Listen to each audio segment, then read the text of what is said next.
Hukum sebagai ilmu pengetahuan. Topik kedua tutorial mata kuliah pengantar ilmu hukum. Disediakan oleh Tutorial Kuliah TV, sebuah channel untuk semua mahasiswa Indonesia dan masyarakat umum. Teman-teman, menurut sebagian sarjana, hukum adalah sebagai suatu ilmu sedangkan sebagian sarjana yang lain mengatakan hukum itu bukan termasuk ilmu. Ilmu dalam bahasa Inggris disebut science. Dari bahasa Latin yang berasal dari kata scientia, pengetahuan, atau saer, mengetahui, sedangkan dalam bahasa Yunani adalah episteme, pengetahuan.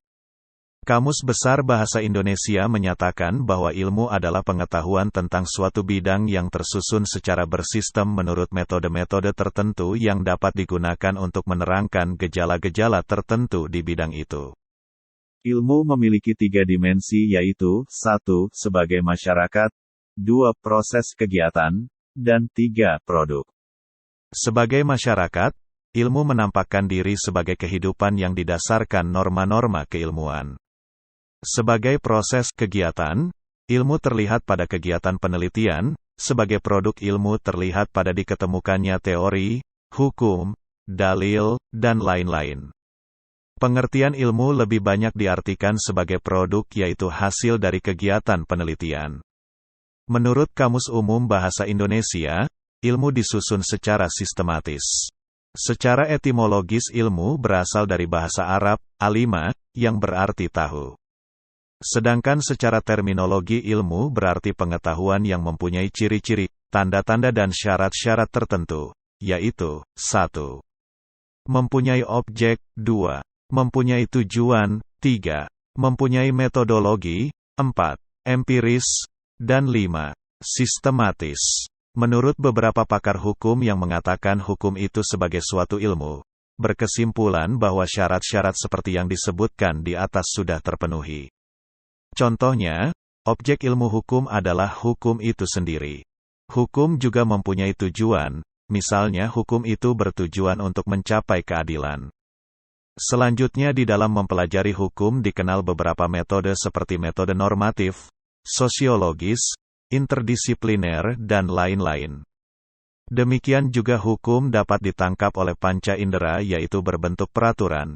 Dengan kata lain hukum bersifat empiris dan akhirnya unsur-unsur hukum itu tersusun secara teratur yang bertautan secara fungsional dan membentuk suatu pengertian yang bulat, sehingga dapat dikatakan hukum bersifat sistematis. Menetapkan metode penelitian hukum dalam cakupan yang lebih luas, pengkajian ilmu hukum, seharusnya beranjak dari hakikat keilmuan hukum. Ada 2 pendekatan yang dapat dilakukan untuk menjelaskan keilmuan hukum dan dengan sendirinya membawa konsekuensi pada metode kajiannya, yaitu, pendekatan dari sudut falsafah ilmu, dan pendekatan dari sudut pandang teori hukum. Falsafah ilmu membedakan ilmu dari 2 sudut pandangan, yaitu, 1. Pandangan positivistik yang melahirkan ilmu empiris, dan 2. Pandangan normatif yang melahirkan ilmu normatif. Dari sudut ini ilmu hukum memiliki 2 sisi tersebut. Pada satu sisi ilmu hukum dengan karakter aslinya sebagai ilmu normatif dan pada sisi lain ilmu hukum memiliki segi-segi empiris. Sisi empiris tersebut yang menjadi kajian ilmu hukum empiris seperti sociological jurisprudence dan socio-legal jurisprudence. Dari sudut pandang ini, ilmu hukum normatif metode kajiannya khas, sedangkan ilmu hukum empiris dapat dikaji melalui penelitian kuantitatif atau kualitatif, tergantung sifat datanya. Dari sudut pandang teori hukum, ilmu hukum dibagi atas 3 lapisan utama, yaitu, 1. Dogmatik hukum, 2. Teori hukum, dalam arti sempit, dan 3. Filsafat hukum. Ketiga lapisan tersebut pada akhirnya memberi dukungan pada praktek hukum, yang masing-masing mempunyai karakter yang khas dengan sendirinya juga memiliki metode yang khas. Persoalan tentang metode dalam ilmu hukum merupakan bidang kajian teori hukum, dalam arti sempit. Dengan pendekatan yang objektif seperti tersebut di atas, dapatlah ditetapkan metode mana yang paling tepat dalam pengkajian ilmu hukum. Namun, berdasarkan sarjana yang berpendapat bahwa hukum itu bukan ilmu, beranggapan bahwa justru syarat empirisnya hukum itu tidak ada. Hukum tidak bisa diraba atau diukur sebagaimana benda. Peraturan, norma, bukan satu-satunya arti dari hukum. Pengertian hukum begitu luas sehingga sulit untuk memberikan definisi yang memuaskan setiap orang. Menurut Arif Sidarta, ilmu itu menyandang dua makna, yakni sebagai produk dan sebagai proses. Sebagai produk, ilmu adalah pengetahuan yang sudah terkaji kebenarannya. Sebagai proses, ilmu menunjuk pada kegiatan akan budi manusia untuk memperoleh pengetahuan dalam bidang tertentu secara bertahan atau stelselmatik, atau sistematis dengan menggunakan seperangkat pengertian yang secara khusus diciptakan untuk itu, untuk mengamati dan mengkaji gejala-gejala yang relevan dengan bidang tersebut, yang hasilnya berupa putusan-putusan yang keberlakuannya terbuka untuk dikaji oleh orang lain berdasarkan kriteria yang sama dan disepakati. Ilmu adalah seluruh usaha sadar untuk menyelidiki, menemukan, dan meningkatkan pemahaman manusia dari berbagai segi kenyataan dalam alam manusia. Segi-segi ini dibatasi agar dihasilkan rumusan-rumusan yang pasti. Ilmu memberikan kepastian dengan membatasi lingkup pandangannya, dan kepastian ilmu-ilmu diperoleh dari keterbatasannya. Ilmu bukan sekadar pengetahuan, atau knowledge, tetapi merangkum sekumpulan pengetahuan berdasarkan teori-teori yang disepakati dan dapat secara sistematik diuji dengan seperangkat metode yang diakui dalam bidang ilmu tertentu. Dari sudut filsafat, ilmu terbentuk karena manusia berusaha berpikir lebih jauh mengenai pengetahuan yang dimilikinya. Pengertian ilmu menurut Van Poelje adalah tiap kesatuan pengetahuan, di mana dari masing-masing bagian bergantung satu sama lain yang teratur secara pasti menurut asas-asas tertentu. De Liang-Gi mengatakan ilmu yaitu sekelompok pengetahuan teratur yang membabas sesuatu sasaran tertentu dengan pemusatan perhatian kepada satu atau segolongan masalah yang terdapat pada sasaran itu untuk memperoleh keterangan-keterangan yang mengandung kebenaran.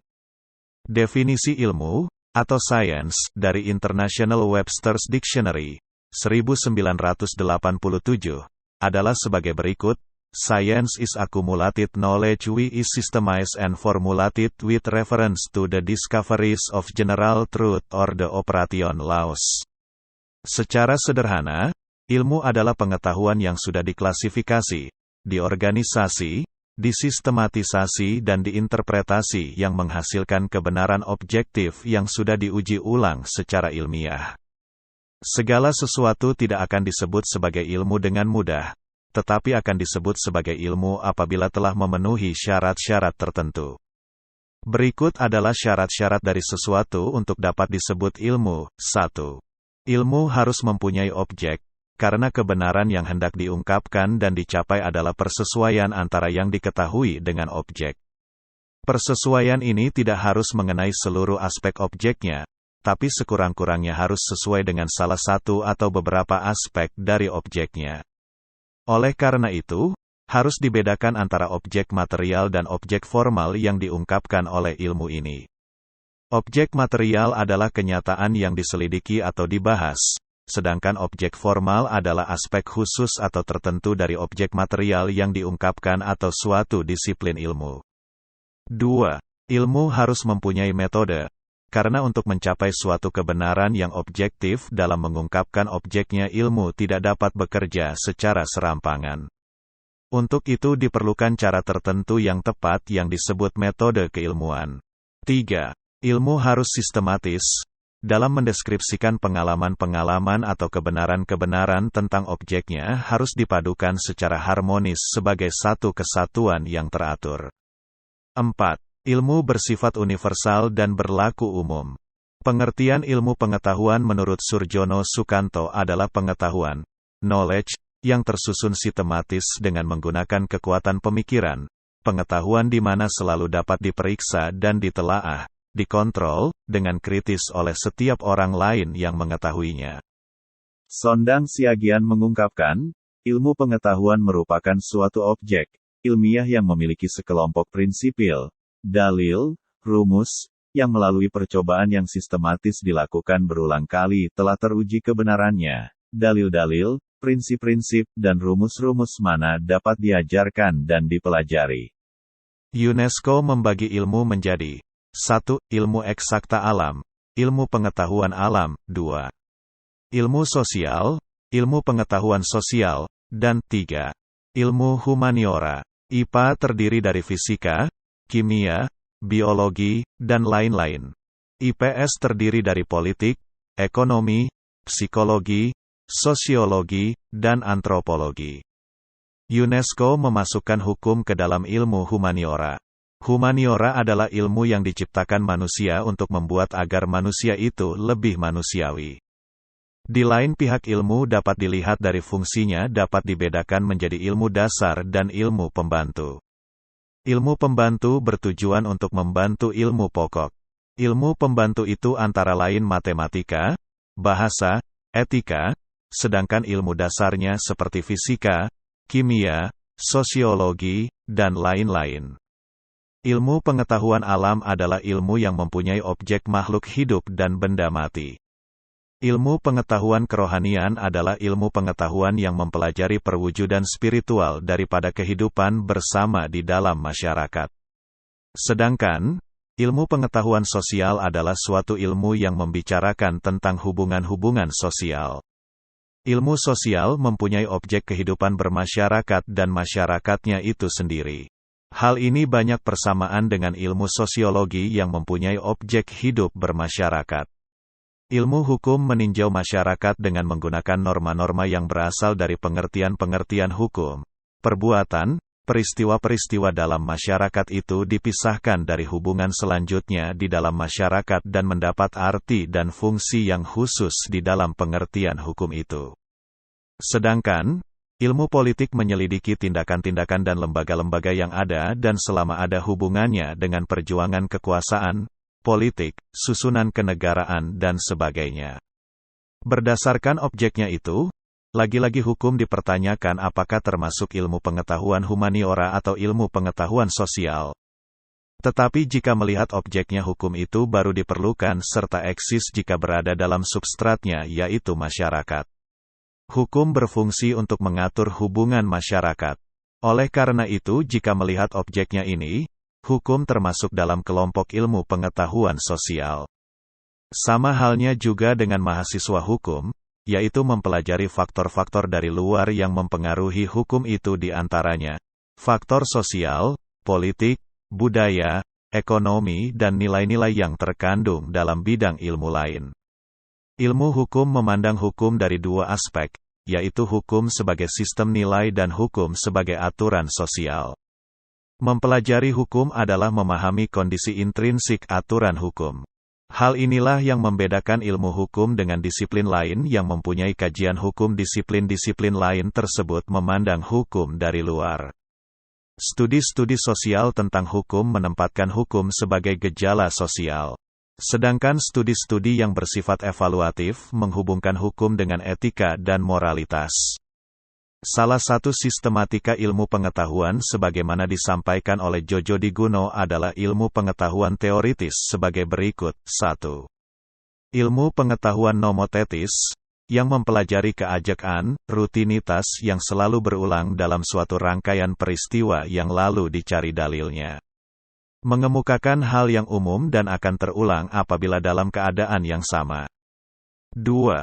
Ilmu pengetahuan ideografis, hanya melukiskan atau menggambarkan sebagai suatu hasil observasi atas suatu peristiwa pada suatu daerah yang tidak akan terulang meskipun dalam keadaan yang sama. Yang termasuk ilmu pengetahuan teoritis adalah perbandingan hukum, sosiologi hukum, sejarah hukum. Ilmu pengetahuan normatif adalah ilmu yang memberi nilai secara normatif untuk diterapkan. Dikatakan normatif karena dikehendaki oleh perbuatan manusia. Yang termasuk ilmu pengetahuan normatif adalah dogmatis hukum, politik hukum, filsafat hukum. Jadi, untuk dapat disebut ilmu, maka harus dipenuhi syarat adanya objek dan adanya metode. Jika demikian, apakah hukum sudah memiliki kedua syarat dasar tersebut untuk dapat disebut ilmu? Beberapa pendapat yang menolak hukum dapat dikatakan ilmu. 1. Von Stemmer dan Hans Kelsen menyatakan bahwa hukum itu merupakan keharusan belaka solen dan bukan sein, dan segala sesuatu yang bersifat solen bukanlah ilmu pengetahuan. 2. Gabriel Marcelli menyatakan bahwa hukum itu misteri karena berbicara hukum selalu terbatas pada ruang dan waktu. Dengan demikian hukum itu bukan sebagai ilmu. 3. Von Kiereman menyatakan bahwa ilmu hukum itu bukanlah ilmu, karena objek dari ilmu hukum adalah hukum positif, yang secara a priori dipaksa untuk mentaatinya, sedangkan dalam ilmu pengetahuan orang memiliki kebebasan untuk mempelajari. Dari ketiga pandangan yang menolak hukum sebagai ilmu itu, dapat dikemukakan bahwa pandangan tersebut tidak bertolak dari akar. Artinya hukum dilihat hanya sebagai sesuatu yang abstrak atau hukum hanya dilihat dalam pengertian sempit. Sesungguhnya hukum harus dilihat sebagaimana layaknya hal yang lain dalam dunia empiris. Objek dari ilmu hukum adalah hukum. Kembali lagi ke pertanyaan apakah hukum itu? Disadari bahwa sampai saat sekarang belum ada definisi hukum yang benar-benar sempurna karena begitu luas cakupan bidang hukum itu.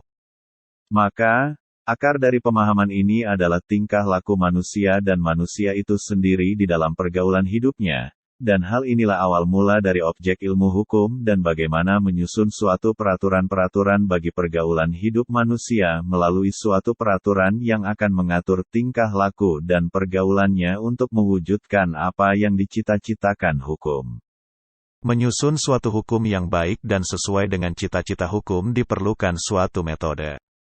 Dalam kenyataannya, dalam perkembangan ilmu hukum metodologi hukum sudah berkembang sedemikian rupa sebagaimana yang terlihat sekarang ini. Pemahaman kita semakin kuat, bila kita kemukakan apa yang dinyatakan Mokhtar Kusumaatmadja, bahwa hukum itu dapat digunakan sebagai sarana pembaharuan masyarakat. Pendapat ini jelas tidak lagi memandang hukum hanya sebagai alat pengatur tingkah laku, tetapi lebih dari itu. Roscoe Pound juga menyatakan hukum dapat digunakan untuk memberikan dan mengembangkan dasar-dasar pemikirannya dengan menyusun bahan-bahan hukum yang ada, menjadi hukum yang sesuai dengan perkembangan masyarakat. Meskipun memberikan ruang lingkup yang luas terhadap studi hukum, Roscoe Pound memandang ilmu hukum sebagai science of law yang berkaitan dengan penafsiran dan penerapan hukum. Oleh karena ilmu hukum merupakan studi tentang hukum, ilmu hukum tidak dapat diklasifikasikan ke dalam ilmu sosial yang bidang kajiannya kebenaran empiris. Ilmu sosial tidak memberi ruang untuk menciptakan konsep hukum. Studi-studi sosial hanya berkaitan dengan implementasi konsep hukum dan acap kali hanya memberi perhatian terhadap kepatuhan individu terhadap aturan hukum. Menurut Philippus M. Hajon, bukanlah masanya untuk memperdebatkan hal tersebut. Ilmu hukum diterima sebagai ilmu dengan tetap menghormati karakter ilmu hukum yang merupakan kepribadian ilmu hukum. Dari sudut pandang karakteristik dan kepribadian, ilmu hukum dipandang sebagai suatu ilmu, memiliki karakter yang khas. Dengan karakter demikian ilmu hukum merupakan ilmu tersendiri, atau sui generis, sehingga dengan kualitas keilmiahannya sulit dikelompokkan dalam salah satu cabang pohon ilmu. Baik cabang ilmu pengetahuan alam, cabang ilmu pengetahuan sosial, maupun cabang ilmu humaniora. Ilmu hukum adalah ilmu yang memiliki kepribadian yang sui generis, artinya tidak ada bentuk ilmu lain yang dapat dibandingkan dengan ilmu hukum. Ciri ilmu hukum sebagai sui generis, yaitu a. Karakter normatif ilmu hukum, b. Terminologi ilmu hukum, c. Jenis ilmu hukum, d. Lapisan ilmu hukum. Sifat dan tugas ilmu hukum empiris, a. Secara tegas membedakan fakta dan norma, b. Gejala hukum harus murni empiris, yaitu fakta sosial, c. Metode yang digunakan adalah metode ilmu empiris, dan d. Bebas nilai. Ilmu hukum empiris memisahkan secara tajam antara fakta dan norma, antara pernyataan yang bersifat deskriptif dan normatif. Gejala hukum dipandang sebagai gejala empiris yang murni faktual. Hal itu merupakan suatu fakta sosial yang dapat diamati. Gejala-gejala ini harus dipelajari dan diteliti dengan menggunakan metode empiris dengan meminjam pola yang standar. Melalui cara tersebut hukum dideskripsikan, dianalisis, dan diterangkan. Ilmu hukum empiris dengan demikian melakukan telaah yang bersifat deskriptif terhadap gejala-gejala hukum, yang sebagian sebenarnya merupakan pernyataan preskriptif. Penelitian yang bersifat empiris faktual tentang isi hukum dan perilaku masyarakat yang berkaitan dengan hukum menduduki posisi yang utama. Dengan demikian, ilmu hukum empiris bersifat bebas nilai dan netral. Ilmu empiris merujuk bahwa untuk memperoleh pengetahuan faktual tentang kenyataan aktual, dan karena itu bersumber pada empiris pengalaman dan eksperimental. Ilmu empiris disebut juga dengan ilmu positif, yang terdiri dari a. ilmu-ilmu alam, Naturwissenschachten, dan b. ilmu-ilmu manusia, Geisteswissenschaften. Sedangkan, ilmu hukum normatif memiliki sifat normatif dan syarat akan nilai. Sifat dan tugas ilmu hukum normatif, a. mendeskripsikan hukum positif, b. mensistematisasi hukum positif, c. menganalisis hukum positif, d. menginterpretasi hukum positif, dan e. menilai hukum positif. Alur logika pengkajian ilmu hukum normatif seharusnya mencerminkan kualitas pemahaman dari masing-masing lapisan ilmu hukum. Ilmu hukum normatif di dalam pengkajiannya syarat akan nilai. Dalam kaitan hal itu, maka teori hukum murni seperti yang dikemukakan oleh Hans Kelsen tidak dapat diterima di Indonesia. Oleh karena teori hukum murni memisahkan hukum dengan moral, sedangkan kita di Indonesia mengembangkan hukum yang bersumber pada nilai-nilai Pancasila. Bertolak dari gagasan Kuhn tentang paradigma dalam konteks perkembangan ilmu, maka berikut ini dipaparkan paradigma ilmu hukum yang tampaknya juga berperan dalam perkembangan hukum. Bermula dari gagasan tentang hukum alam yang mendapatkan tantangan dari pandangan hukum yang kemudian, paradigma hukum alam rasional, ilmu hukum kemudian telah berkembang dalam bentuk revolusi sains yang khas. Namun terdapat perbedaan dengan paradigma yang terdapat pada ilmu alam eksak, di mana kehadiran paradigma baru cenderung akan menumbangkan paradigma lama. Dalam paradigma ilmu sosial, termasuk ilmu hukum, kehadiran suatu paradigma baru di hadapan paradigma lama tidak selalu menjadi sebab tumbangnya paradigma lama. Paradigma yang ada hanya saling bersaing, dan berimplikasi pada saling menguat, atau melemah. Hukum alam memberikan dasar moral terhadap hukum, sesuatu yang tidak mungkin dipisahkan dari hukum selama hukum diterapkan terhadap manusia.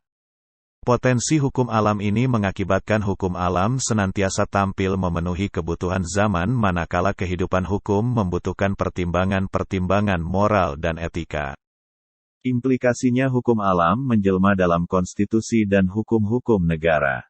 Paradigma hukum historis yang berpokok pangkal pada Volksgeist tidak identik bahwa jiwa bangsa tiap warga negara dari bangsa itu menghasilkan hukum. Merupakan sumber hukum adalah jiwa bangsa yang sama-sama hidup dan bekerja di dalam tiap-tiap individu yang menghasilkan hukum positif.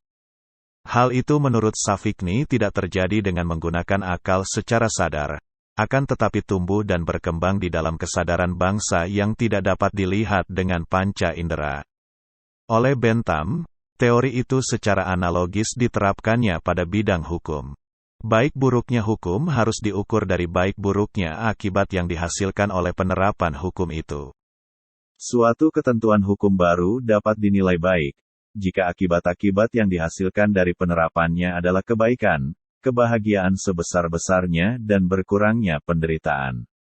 Sebaliknya dinilai buruk, jika penerapannya menghasilkan akibat-akibat yang tidak adil, kerugian dan hanya memperbesar penderitaan. Dengan demikian, paradigma utilitarianis merupakan paradigma yang meletakkan dasar-dasar ekonomi bagi pemikiran hukum. Prinsip utama pemikiran mereka adalah mengenai tujuan dan evaluasi hukum. Tujuan hukum adalah kesejahteraan yang sebesar-besarnya bagi sebagian terbesar rakyat atau bagi seluruh rakyat, dan evaluasi hukum dilakukan berdasarkan akibat-akibat yang dihasilkan dari proses penerapan hukum. Berdasarkan orientasi itu, maka isi hukum adalah ketentuan tentang pengaturan penciptaan kesejahteraan negara. Perbincangan tentang keadilan merupakan suatu kewajiban ketika berbicara tentang filsafat hukum, mengingat salah satu tujuan hukum adalah keadilan dan ini merupakan salah satu tujuan hukum yang paling banyak dibicarakan sepanjang perjalanan sejarah filsafat hukum. Memahami pengertian keadilan memang tidak begitu sulit karena terdapat beberapa perumusan sederhana yang dapat menjawab tentang pengertian keadilan. Namun untuk memahami tentang makna keadilan tidaklah semudah membaca teks pengertian tentang keadilan yang diberikan oleh para pakar. Karena ketika berbicara tentang makna berarti sudah bergerak dalam tataran filosofis yang perlu perenungan secara mendalam sampai pada hakikat yang paling dalam.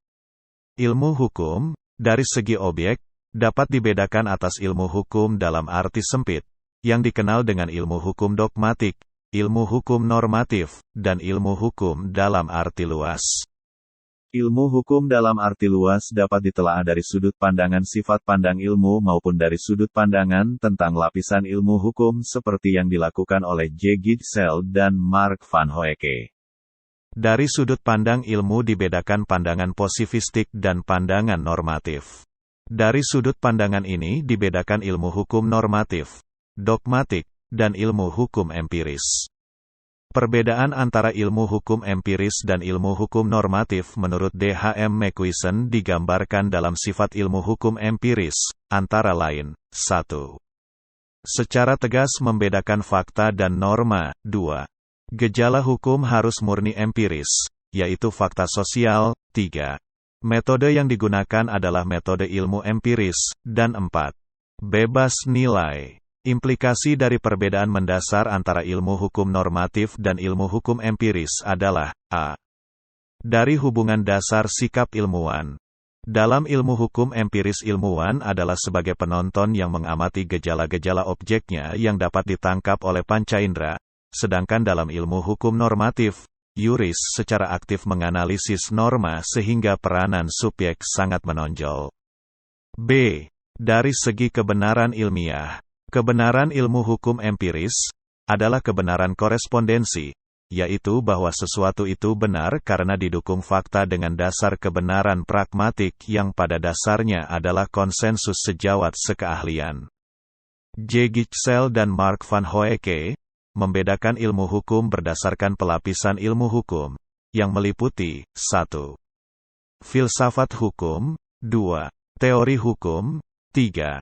Dogmatik hukum, dan hal ini berarti kedudukan sui generis tersebut, filsafat hukum, secara kronologis perkembangan ilmu hukum diawali oleh filsafat hukum dan disusul dogmatik hukum, ilmu hukum positif. Kenyataan ini sejalan dengan pendapat Lili Rasjidi, bahwa filsafat hukum adalah refleksi teoritis, intelektual, tentang hukum yang paling tua, dan dapat dikatakan merupakan induk dari semua refleksi teoritis tentang hukum. Filsafat hukum adalah filsafat atau bagian dari filsafat yang mengarahkan refleksinya terhadap hukum atau gejala. Sebagaimana dikemukakan J. Gijssel, filsafat hukum adalah filsafat umum yang diterapkan pada hukum dan gejala hukum. Hal yang sama juga dalam dalil D.H.M. McQuisson, bahwa rekat filosofi is filosofi. Filsafat hukum adalah filsafat karena itu ia merenungkan semua persoalan fundamental dan masalah-masalah perbatasan yang berkaitan dengan gejala hukum. Berkaitan dengan ajaran filsafati dalam hukum, maka ruang lingkup filsafat hukum tidak lepas dari ajaran filsafat itu sendiri, yang meliputi a. Ontologi hukum, yakni mempelajari hakikat hukum, misalnya hakikat demokrasi, hubungan hukum dan moral dan lainnya. b. Aksiologi hukum, yakni mempelajari isi dari nilai seperti kebenaran, keadilan, kebebasan, kewajaran, penyalahgunaan wewenang, dan lainnya. c. Ideologi hukum, yakni mempelajari rincian dari keseluruhan orang dan masyarakat yang dapat memberikan dasar atau legitimasi bagi keberadaan lembaga-lembaga hukum yang akan datang, sistem hukum atau bagian dari sistem hukum. d. Epistemologi hukum, yakni merupakan suatu studi metafilsafat, mempelajari apa yang berhubungan dengan pertanyaan sejauh mana pengetahuan mengenai hakikat hukum atau masalah filsafat hukum yang fundamental lainnya yang umumnya memungkinkan. Teleologi hukum, yakni menentukan isi dan tujuan hukum. F. Keilmuan hukum, yakni merupakan meta-teori bagi hukum, dan G. Logika hukum, yakni mengarah kepada argumentasi hukum, bangunan logis dari sistem hukum dan struktur sistem hukum. Teori hukum dalam lingkungan berbahasa Inggris, disebut dengan jurisprudence atau legal theory. Teori hukum lahir sebagai kelanjutan atau pengganti Allgemeine Rechtslehre yang timbul pada abad ke-19 ketika minat pada filsafat hukum mengalami kelesuan karena dipandang terlalu abstrak dan spekulatif dan dogmatik dipandang terlalu konkret serta terikat pada tempat dan waktu. Istilah Allgemeine Rechtslehre ini mulai tergeser oleh istilah Rechtsteorie yang diartikan sebagai teori dari hukum positif yang mempelajari masalah-masalah umum yang sama pada semua sistem hukum, yang meliputi sifat, hubungan antara hukum dan negara serta hukum dan masyarakat. Sehubungan dengan ruang lingkup dan fungsinya, teori hukum diartikan sebagai ilmu yang dalam perspektif interdisipliner dan eksternal secara kritis menganalisis berbagai aspek gejala hukum, baik dalam konsepsi teoritisnya maupun dalam kaitan keseluruhan, baik dalam konsepsi teoritis maupun manifestasi praktis, dengan tujuan memperoleh pemahaman yang lebih baik dan memberikan penjelasan sejernih mungkin tentang bahan hukum yang tersaji dan kegiatan yuridis dalam kenyataan masyarakat. Teori hukum merupakan ilmu eksplanasi hukum yang sifatnya interdisipliner. Penjelasan teori hukum sifatnya eksplanasi analisis sedangkan dalam dogmatik hukum merupakan eksplanasi teknik yuridis dan dalam bidang filsafat sebagai eksplanasi reflektif. Sifat interdisipliner dapat terjadi melalui dua cara. Pertama, menggunakan hasil disiplin lain untuk eksplanasi hukum. Kedua, dengan metode sendiri meneliti bidang-bidang seperti sejarah hukum, sosiologi hukum dan lainnya. Permasalahan utama ialah apakah yuris mampu secara mandiri melakukan hal tersebut. Berkaitan dengan sifat interdisipliner, maka bidang kajian teori hukum meliputi 1. Analisis bahan hukum, meliputi konsep hukum, norma hukum, sistem hukum, konsep hukum teknis, lembaga hukum, figur hukum, fungsi dan sumber hukum. 2. Ajaran metode hukum, meliputi metode dogmatik hukum, metode pembentukan hukum dan metode penerapan hukum. 3. Metode keilmuan dogmatik hukum, yaitu apakah ilmu hukum sebagai disiplin logika, disiplin eksperimental atau disiplin hermeneutik. 4. Kritik ideologi hukum. Berbeda dengan ketiga bidang kajian di atas, kritik ideologi merupakan hal baru dalam bidang kajian teori hukum. Ideologi adalah keseluruhan nilai atau norma yang membangun visi orang terhadap manusia dan masyarakat. Dogmatik hukum merupakan ilmu hukum dalam arti sempit. Titik fokusnya adalah hukum positif. D.H.M. Mowison memberikan batasan pengertian dogmatik hukum sebagai memaparkan, menganalisis, mensistematisasi dan menginterpretasi hukum yang berlaku atau hukum positif. Berbeda dengan M. van Hoecke, mendefinisikan dogmatik hukum sebagai cabang ilmu hukum, dalam arti luas, yang memaparkan dan mensistematisasi hukum positif yang berlaku dalam suatu masyarakat tertentu dan pada suatu waktu tertentu dari suatu sudut pandang normatif. Berdasarkan definisi tersebut, tujuan dogmatikus hukum bekerja tidak hanya secara teoritikal, dengan memberikan pemahaman dalam sistem hukum, tetapi juga secara praktikal. Dengan kata lain, ia berkenaan dengan suatu masalah tertentu, menawarkan alternatif penyelesaian yuridik yang mungkin. Hal itu menyebabkan bahwa dogmatikus hukum bekerja dari sudut perspektif internal, yaitu menghendaki dan memposisikan diri sebagai partisipan yang ikut berbicara, peserta aktif secara langsung, dalam diskusi yuridik terhadap hukum positif. Dengan demikian disimpulkan bahwa teori kebenaran yang paling sesuai bagi dogmatikus hukum adalah teori pragmatis, di mana proporsi yang ditemukan dalam dogmatik hukum bukan hanya informatif atau empiris, tetapi terutama yang normatif dan evaluatif. Hukum dalam arti ilmu pengetahuan yang disebut ilmu hukum berasal dari bangsa Romawi, karena bangsa ini telah dianggap mempunyai hukum yang paling baik dan sempurna bila dibandingkan dengan hukum yang ada dan berkembang di negara-negara lain. Konsekuensinya perkembangan dan penyempurnaan hukum di negara-negara lain selalu dipengaruhi oleh hukum Romawi. Dalam mempelajari dan menyelidik hukum Romawi, bangsa-bangsa Eropa, seperti Perancis, Belanda, Jerman, Inggris mempelajarinya melalui 4 cara, yaitu 1. Secara teoritis resepti, yaitu mempelajari hukum Romawi sebagai ilmu pengetahuan, dalam arti setelah mahasiswa dari negara yang bersangkutan mempelajari dan memperdalam hukum Romawi kemudian dibawa ke negaraannya untuk dikembangkan lebih lanjut, baik dalam kedudukan dia sebagai pegawai di pengadilan ataupun badan-badan pemerintah lainnya. 2.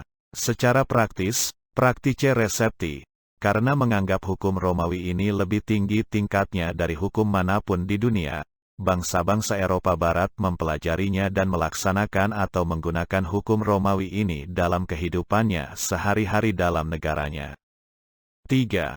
Secara ilmiah, weten secapetik resepti, hukum Romawi yang telah dipelajari oleh para mahasiswa hukum dikembangkan lebih lanjut di negara asalnya melalui perkuliahan di perguruan tinggi. Hal ini karena tidak sedikit mahasiswa yang telah mempelajari hukum tersebut setelah kembali ke negaranya bekerja sebagai dosen. 4. Secara tata hukum, positif rechtelijke recepti, di mana setelah perguruan-perguruan tinggi di Jerman dan Prancis, dan negara-negara tersebut dalam membuat dan melaksanakan undang-undang selalu mengambil dasar dari hukum Romawi dijadikan hukum positif dalam negaranya masing-masing. Walau demikian tentu saja penerimaan hukum ini disesuaikan dengan situasi dan kondisi negara-negara tersebut. Hukum sebagai ilmu pengetahuan memiliki pohon ilmu hukum. Pohon ilmu hukum ini terdiri atas 5 bagian sebagai berikut. 1. Disiplin dasar mencakup, bagian akar A.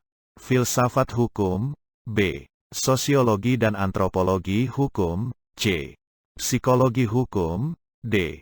Perbandingan hukum, E. Sejarah hukum. Catatan, B sampai E disebut ilmu tentang kenyataan. 2. Disiplin pokok mencakup, A. Ilmu tentang kaidah, B. Ilmu pengertian.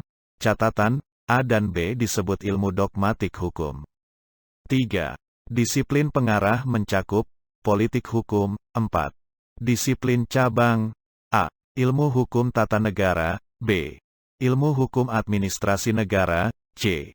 Ilmu hukum pribadi, D. Ilmu hukum harta kekayaan, E. Ilmu hukum keluarga, F. Ilmu hukum waris, G. Ilmu hukum pidana. 5. Disiplin ranting terdiri dari A.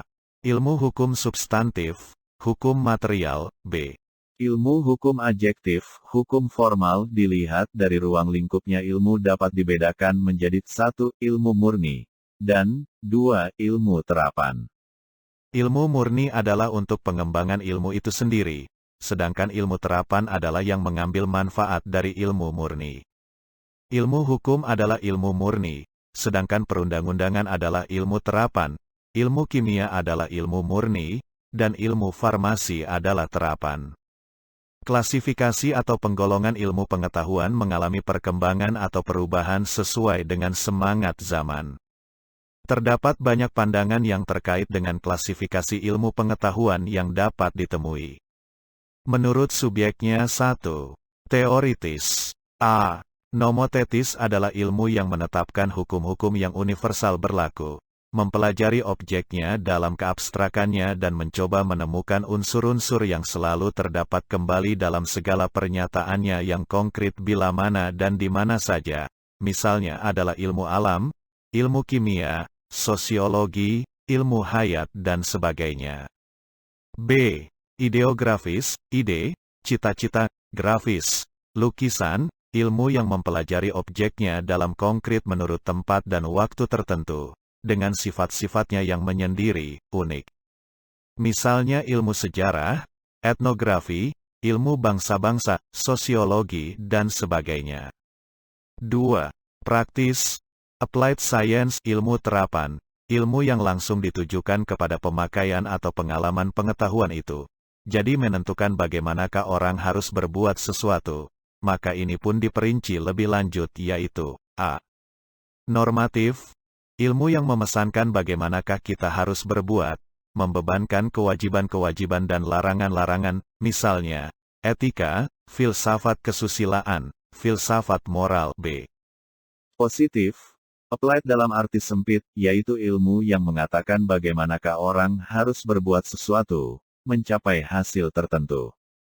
Misalnya adalah ilmu pertanian, ilmu teknik, ilmu kedokteran, dan sebagainya. Ada pendapat yang menyatakan bahwa sifat norma itu adalah preskriptif dan terapan. Sifat preskriptif bermakna yaitu apa yang seharusnya dilakukan, bukan apa yang senyatanya dilakukan. Sifat terapan itu terlihat dari standar prosedur, ketentuan-ketentuan, rambu-rambu dalam melaksanakan hukum. Karena kedua sifat ini yaitu preskriptif dan terapan itulah maka ilmu hukum tidak dapat digolongkan sebagai ilmu dalam pengertian ilmu alam dan ilmu sosial.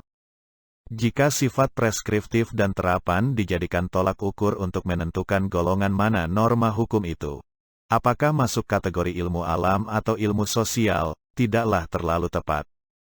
Sebagaimana diketahui objek kajian ilmu yaitu objek empiris, di mana objek itu dapat dijelaskan menurut paradigma mekanistik atau menurut hukum sebab akibat, dan penjelasan ini tidak dapat diterapkan pada objek ilmu hukum yaitu berupa norma yang bersifat preskriptif. Kenyataannya, norma hukum juga menggunakan perumusan hipotetis, yaitu perumusan yang mengandung hubungan sebab akibat atau kausalitas, sebagaimana yang terjadi pada ilmu alamiah dan ilmu sosial. Sebagai contoh perumusan pasal 362 KUH pidana yang rumusannya, barang siapa mengambil barang sesuatu, yang seluruhnya atau sebagian kepunyaan orang lain, dengan maksud untuk dimiliki secara melawan hukum, diancam karena pencurian, dengan pidana penjara paling lama 5 tahun atau denda paling banyak Rp60, bagian yang menyatakan, barang siapa mengambil barang kepunyaan orang lain, adalah sebab, sedangkan dihukum paling lama 5 tahun adalah akibat. Akan tetapi hubungan sebab akibat dalam objek ilmu alam berbeda dengan hubungan sebab akibat dalam hukum. Dalam ilmu alam hubungan itu adalah hubungan keharusan, artinya jika ada sebab pasti diikuti oleh akibat. Dengan demikian setiap masalah pada ilmu dapat dijelaskan secara mekanistik atau kausalitas. Dalam hukum, hubungan sebab akibat itu adalah hubungan pertanggungjawaban. Zurechnung, artinya jika terjadi pencurian oleh A, sebab, belum tentu terjadi akibat yaitu berupa hukuman 5 tahun terhadap A. Tidak terjadinya akibat ini, karena adanya teori penyimpangan kaedah hukum. A tidak dapat dihukum mungkin karena ia orang gila yang tidak dapat bertanggung jawab. Di samping itu tidak semua norma hukum bersifat terapan. Kita dapat menyaksikan beberapa ketentuan bukan untuk diterapkan melainkan hanya memberikan penjelasan dalam bentuk definisi atau uraian, seperti yang terlihat pada bab ketentuan umum dalam setiap undang-undang.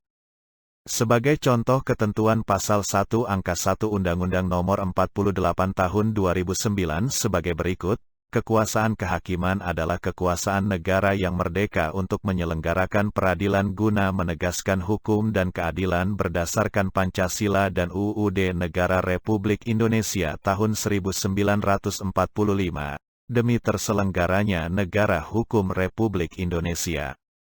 Kenyataan yang demikian mengantarkan kita menyaksikan ilmu hukum itu hanya mengkaji pengertian, esensi, perumusan norma, dan seterusnya, dan ini dinamakan ilmu murni. Sebaliknya kita juga menyaksikan adanya ilmu hukum yang mengkaji norma-norma untuk diterapkan dalam kehidupan, seperti ilmu perundang-undangan, adalah ilmu terapan. Cham menyatakan bahwa setiap bidang pengetahuan, termasuk hukum dapat dianalisis sebagaimana apa adanya. Artinya kita dapat menyelidiki apa tujuannya, cara-cara mencapai tujuan tersebut, dan derajat keberhasilan yang telah dicapainya. Pandangan ini kelihatannya lebih realistis dengan pendapat bahwa objek material ilmu adalah objek empiris, bukan objek transenden, yaitu objek yang dialami manusia. Setiap objek material memiliki banyak dimensi dan setiap ilmu hanya mengkaji salah satu dimensi saja. Jika hukum adalah salah satu dimensi dari kehidupan manusia dan hukum itu memiliki tujuan, cara-cara mencapai tujuan, metode, serta memiliki derajat keberhasilan metode tersebut, maka ilmu hukum tersebut terkategori ilmu. Dari uraian di atas terlihat bahwa tidak semua norma hukum itu bersifat preskriptif dan terapan. Ini bermakna bahwa hukum di samping bersifat preskriptif juga bersifat analitis dan juga sebagai ilmu terapan juga sebagai ilmu murni. Sumaryati Hartono berpendapat bahwa sudah tidak perlu diragukan lagi, bahwa hukum itu jelas merupakan bidang ilmu yang sangat tua, bahkan lebih tua dari ilmu-ilmu alam. Hanya saja pada abad ke-19 hukum oleh aliran empirisme dan ilmu hukum murni. Karena itu untuk masa sekarang tidak perlu lagi mempersoalkan sifat keilmiahan dari ilmu hukum itu karena memang tidak ada keraguan lagi tentang hal tersebut dan tugas para pakar hukum sekarang hanyalah untuk mengembangkannya saja. Dalam rangka mengembangkan ilmu hukum sebagai ilmu yang bersifat mandiri, maka perlu juga diperoleh kejelasan mengenai tempat kedudukan ilmu hukum dalam jajaran dunia keilmuan. Apakah ia termasuk ilmu normatif yang termasuk dalam apa yang dinamakan Solnwissenschaft? Apakah termasuk dalam ilmu-ilmu sosial atau ilmu empiris yang disebut juga Seinwissenschaft baik yang bersifat monodisipliner atau interdisipliner, atau mencakup baik ilmu yang bersifat normatif dan sekaligus empiris? Sehingga merupakan ilmu yang unik yang mempunyai dua wajah. Hal ini berkaitan erat dengan sudut pandang kualifikasi ilmu hukum. Apabila hukum dipandang sebagai seperangkat aturan yang bersifat abstrak, maka ilmu hukum dikualifikasikan sebagai ilmu normatif. Sedangkan, bila hukum dilihat sebagai institusi sosial yang secara real yang ada di dalam masyarakat, maka dikualifikasikan sebagai ilmu empiris dan karena itu umumnya orang memasukkan ke dalam ilmu sosial.